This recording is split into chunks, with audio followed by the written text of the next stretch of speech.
17.2.1 objectives of financial planning, 17.2.1 financial planning का उद्देश्य।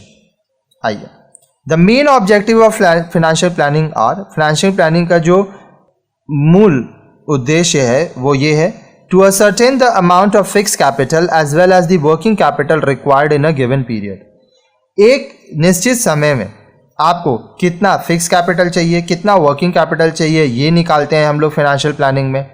To determine the amount to be raised through various sources using a judicious डेब्ट equity mix. अब ये ध्यान देना कि अलग अलग रिसोर्सेज से आप किस तरह से निर्णय लेंगे कि डेब्ट इक्विटी मिक्स क्या होगा, कितना पैसा आप अलग अलग रिसोर्सेज से, आपके अलग अलग स्रोतों से आप रेज करेंगे। To ensure that the required amount is raised on time at the lowest possible cost. ये भी ध्यान देना कि आपको जो पैसा चाहिए, ठीक है, वो सबसे कम कॉस्ट पे आप कैसे रेज कर सकते हैं। To ensure adequate liquidity so that there are no defaults in payments and all contingencies, any unforeseen expenditure are met without difficulty।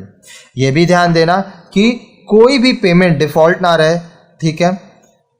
साथ ही साथ जितने भी एक्सपेंसेस है, कुछ कुछ कॉन्टिजेंसीज होते हैं, वो खर्चे जो आप पहले से नहीं सोचे थे लेकिन हो गया, तो वो भी पूरे हो जाएं, क्योंकि बिजनेस है तो इसमें बहुत सारे अनसर्टेन चीज़ होती है।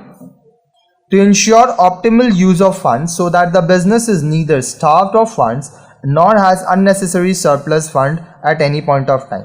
अब ये भी ध्यान देना कि आपके पास जो पैसा है, ठीक है, आपके फंड्स जो हैं वो जितना ज़रूरत है उतना हो, ठीक है।